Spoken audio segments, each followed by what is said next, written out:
Welcome back once again. اور تحریک انصاف کے رہنما فواد چودھری صاحب اس وقت ہمارے ساتھ ہیں, ان سے بات کریں گے. فواد صاحب, سال کا پہلا دن ہے اور کل بھی یہ مناظر تھے کہ بلدیاتی الیکشن عدالتی حکم کے باوجود اسلام آباد میں نہیں ہوئے. تحریک انصاف اب بھی ہوپ فل ہے؟ جو آپ لوگ ارلی الیکشن کی ڈیمانڈ رکھ رہے تھے, نئے سال میں بھی یہی ڈیمانڈ ہے, یا اب آپ سمجھتے ہیں کہ اب 2023 آ ہی گیا ہے تو پھر جنرل الیکشن جس ٹائم پہ ہونے اسی ٹائم پہ ہوں؟ دیکھیے سر, بات یہ ہے کہ پاکستان میں جو الیکشنز ہیں وہ صرف اب ہمارا مسئلہ نہیں ہے, یہ پاکستان کا مسئلہ ہے. 8 مہینے پہلے آپ کو یاد ہوگا, دوسرے مہینے میں شہباز شریف صاحب نے کہا کہ میں اپنے کپڑے بیچ کے تو آٹا سستا کروں گا. اب آٹا تو 2500 روپے پہ چلا گیا ہے. ہم سمجھ رہے تھے وہ اپنے کپڑے بیچیں گے, انہوں نے ہمارے کپڑے بیچ دیے. پاکستان کے لوگوں کے کپڑے جو ہیں وہ کوئی, اور اگر 8 مہینے آپ نے انہیں اور رکھنا ہے تو اگر کوئی بنیان چڈی بھی رہ گئی لوگوں کے بدن کے اوپر تو بڑی بات ہوگی, بڑا چیلنج ہی ہوگا. سو مجھے لگتا ہے کہ یہ مسئلہ پی ٹی آئی کا نہیں ہے, یہ پاکستان کا ہے کہ الیکشن جلد ہوں اور ہم ایک مستحکم حکومت بنا سکیں جو آ کے پاکستان کے معاشی بحران کا کوئی حل نکال سکے. موجودہ جو ایک لاٹ ہے ان کا تو مقصد ہی صرف یہ ہے کہ کابینہ بناؤ, بیرونی دورے کراؤ اور اپنے کیسز ختم کرو. تیسرا چوتھا تو کوئی مقصد ہمیں ابھی تک سمجھ ہی نہیں آیا. اور فواد صاحب, کل ایک اور قومی سلامتی کمیٹی کی اہم بیٹھک ہونی ہے اور اس وقت جو ایک منظرنامہ بن رہا ہے وہ یہ ہے کہ دہشت گردی پر اتفاق رائے ضروری ہے, تمام اسٹیک ہولڈرز کو آن بورڈ ہونا ضروری ہے, مشروط یا غیر مشروط. پاکستان تحریک انصاف کتنی تیار ہے اس اتفاق رائے کے لیے؟ کیا خاکہ ہے آپ لوگوں کے ذہن میں؟ بالکل صحیح بات ہے, اس پہ اتفاق رائے ہونا چاہیے, لیکن مجھے آپ بتائیں کہ اتنی نان سیریس حکومت کے ساتھ کون بیٹھے گا جس نے جو صوبہ جو سب سے زیادہ ایک سمجھیے کہ مرکزی حیثیت رکھتا ہے اس معاملے میں, خیبر پختونخوا, اس کے وزیر اعلیٰ کو نیشنل سیکورٹی کمیٹی میں بلانے کی زحمت نہیں کی, ان کو سننے کی زحمت نہیں کی. گزشتہ 8 مہینوں میں ایک اجلاس انہوں نے افغانستان کے معاملے کے اوپر نہیں کیا.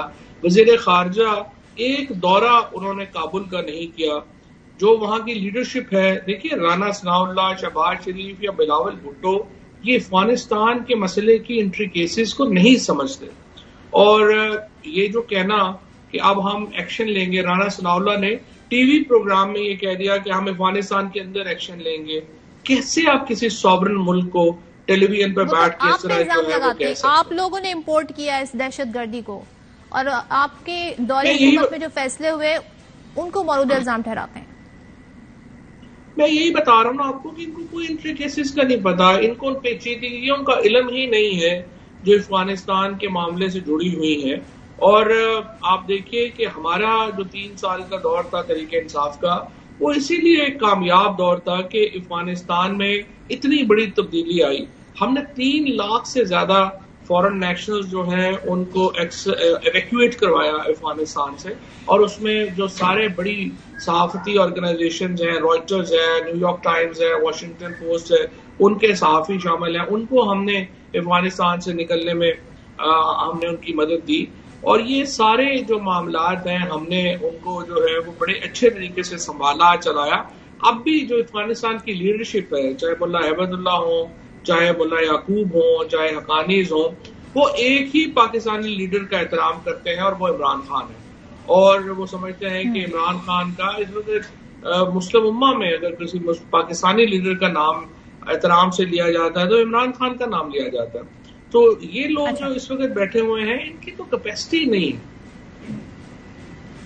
فواد صاحب, پنجاب میں کیا اپڈیٹ ہے؟ ابھی تک اعتماد کے ووٹ کے حوالے سے تعین نہیں ہوا تاریخ کا, اور آپ لوگ اس ایسے میں یہ بھی بتا رہے ہیں کہ آپ لوگوں کے ایم پی ایس کو کانٹیکٹ کیے جا رہے ہیں. ایک آپ کے ایم پی ہیں جن کو آپ لوگوں نے ڈی نوٹیفائی آپ لوگ کروانا چاہتے ہیں, تو ہاؤس ان آرڈر ہے آپ کا؟ یہ خواجہ مسعود تھے, یہ پچھلی دفعہ ایبسنٹ ہوئے تھے, پرویز الہی صاحب کو ووٹ دینے میں ناکام ہوئے تھے, تو ان کی جگہ کے اوپر الیکشن جو ہے وہ دوبارہ ہوگا. جہاں تک اس بات کا تعلق ہے کہ یہ ہمارے پنجاب کی سچویشن, آخری جو پارلیمانی میٹنگ ہوئی ہے اس میں ہمارے 177 لوگوں نے شرکت کی ہے. 10 لوگ جو ہیں وہ پی ایم ایل کیو کے ہیں, تو 187 188 کے قریب ہمارا نمبر ہے, اور انشاءاللہ وہی نمبر جو ہے وہ آگے چلے گا. آپ لوگ یہ کہتے ہیں، خان صاحب بار بار کہتے ہیں کہ سندھ میں حکومت بنائیں گے، لیکن اگر ہم ابھی سندھ تو دور، کراچی جہاں پہ آپ لوگ سیٹیں نکال لی تھی کافی تعداد میں آپ نے پچھلے الیکشن میں، وہیں پہ بڑی تبدیلیاں دیکھ رہے ہیں، ایم کے دھڑے مل رہے ہیں، تو اس تبدیلی سے آپ کتنے متاثر ہوں گے؟ آپ کی جماعت کتنی متاثر ہوگی؟ ہمیں کوئی متاثر نہیں ہوں گے. ایم کا دیکھو نا، کراچی کے لوگوں کو بیوقوف سمجھنا تو بہت ہی احمقانہ بات ہوگی. اور یہ جو آج انہوں نے ڈرامہ کیا کہ ہم پیپلز پارٹی سے بھی گھس گئے ہیں، ہم ناراض ہو گئے ہیں جی، دیکھو انہوں نے ہمیں چونٹی کاٹ لی تھی، انہوں نے ہمیں جو ہے وہ ٹھنڈا پانی نہیں دیا، اس طرح کی باتیں کر کے تو ایم کی جو لیڈرشپ ہے وہ بالکل یوں لگتا ہے کہ کوئی نرسری کے بچوں نے سنبھالی ہوئی ہے. جن کو جو سمجھتے ہیں کہ پاکستان کے لوگ اور خصوصاً کراچی کے لوگ جو ہیں وہ تو سمجھ ہی نہیں سکتے، ان کو تو پتہ ہی نہیں ہے کہ ہم کتنے چلاک ہیں. یہ جو سارے لوگ اکٹھے ہوئے ہیں، کراچی کے لوگوں کو نہیں پتا کیسے اکٹھے ہوئے ہیں، کراچی کے لوگوں کو نہیں پتا کہ ان لوگوں کا مقصد کیا ہے اکٹھا ہونا. سو میرا نہیں خیال کہ کراچی تحریک انصاف فواد صاحب یہ کہتے ہیں ہمارا ووٹ بینک متاثر ہوا کیونکہ ہم دھڑوں میں تقسیم ہو گئے، تو اب ہم دوبارہ سے ایک ساتھ بیٹھ جاتے ہیں تاکہ ہمارے ووٹر جو ہیں دوبارہ آئیں، انٹیکٹ ہوں، اور کراچی والوں کے جو مطالبات ہیں وہ پورے ہوں. یہ ایسا نہیں ہے فواد صاحب؟ دھڑوں میں کی ہونے کی وجہ سے ووٹ بینک متاثر نہیں ہوا، ان کا ووٹ بینک اپنی سیاست کی وجہ سے متاثر ہوا.